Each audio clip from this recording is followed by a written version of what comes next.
spent most of my life actually, I think it's 18, 19 years in the US and UK.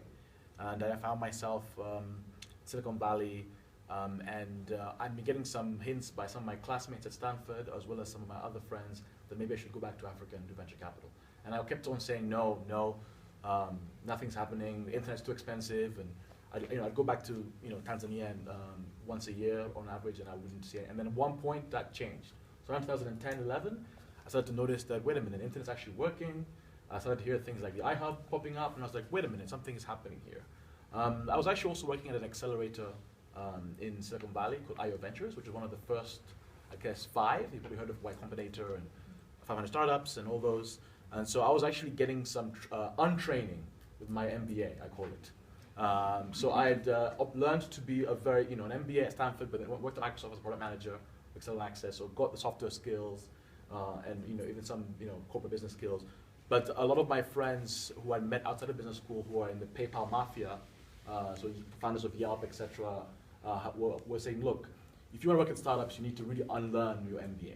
So I actually spent about 2 years really learning, how to work with startups. And one of my favorite moments was when the accelerator I worked for, everyone went to China to look at some crazy deal, and I was told, you're in charge of the accelerator now. And during that, I think 36 hours, the entrepreneur fired his team, he's a co-founder, which is half his team, and the co-founder stole the laptops in anger and all this, and I was freaking out. That's when I remember being like, I get it. It's all about chaos. And literally the MBA was gone, and I was like, this is the way forward now, working with chaotic environments. And so at some point, I came to Pivot East, which was the first one, and saw the quality of pitches in that first Pivot East, and that's when I met Eric as well, Eric Rosman of the iHub, which he now in Brick, and we decided to form the fund then. In fact, there was, I remember this very well, a guy at Soros Investment Group that said, these are great startups, but we're too big a fund, we can't invest in these startups. Like our minimum is $1 million. And no one asked for more than $200,000. And I thought, this is really, really crazy. But also, I was also seeing the fact that the price of starting a startup, the cost was dropping dramatically. Not only Silicon Valley, but all over the world. Like you didn't need servers, Oracle, database licenses to start a company in the tech space. You could just spin up Amazon Web Services, advertise on Facebook, and get going for like a couple of $1,000s. So I kind of saw that, wait a minute, this is going to come and impact Africa at some point. And so that's when I kind of said, okay, time to do this.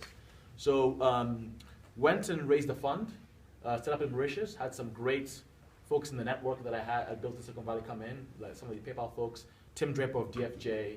In fact, I got mentored by one of my classmates who worked for DFJ and had worked on the Skype transaction. So she had found Skype for Tim Draper. And so that's kind of how I got really excited about, look, there's big returns, it's an exciting industry. And then, yeah, I set up the fund in 2012. And basically with a few basic theories, which is Pan-African approach in scope, because I think about big markets. And that's what my investors want. They want big returns. And so the only way to achieve that was to think not only being in Kenya, but how can you grow beyond that? Kenya was natural fit because I'm Tanzanian and I've gone to school here, I had some network and everything like Eric, but also wanted to kind of a Pan-African scope. So in the last 3 years, we've invested in 20 companies through an accelerator model out of the iHub MemLab and also through the seed side. Those 20 companies to date have raised about $13 million in co-investments and follow-on funding. And the valuations range from the lowest ones when we come in first accelerator, like 300,000, 400,000, highest ones are like 11, 12 million. We don't invest anything over 10 million in valuation because those tend to be actually a lot of wazungus pricing themselves in Silicon Valley coming over. So we've passed on many, many, many companies. I'll give you an example of one tangible one is, say, for example, Bitcoin is not hot, right? Everyone's like, Bitcoin for is great, and I have to turn down all these interviews for like, what do you think about Bitcoin? Because we started doing some research on financial services with Africoin, which is our conference. And I probably said no to 3 or 4 foreign startups in the Bitcoin space coming to Kenya because the valuation was really starting at like, where Hilda is exiting at. And that's just wrong, right? Because the investors outside don't really understand the dynamics inside and they're raising money from it easier. And so our first Bitcoin investment was actually only like 2 weeks ago, and that was a Zimbabwe team. So I over time I'd learned how to connect with African entrepreneurs more and more, not just Kenyan, but all across Africa.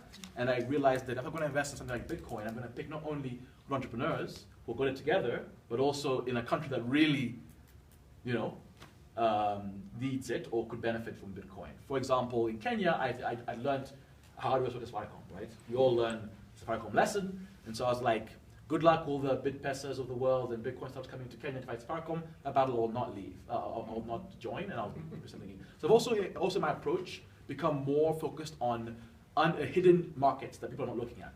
For example, last year I went to Angola, and Angola is a monster market. No one needs money because they all have money, but it's like I think it's the 5th largest economy in Africa, but always neglected, right? And then Nigeria as well. So you know, that's also a massive market. We're investing more and more in that.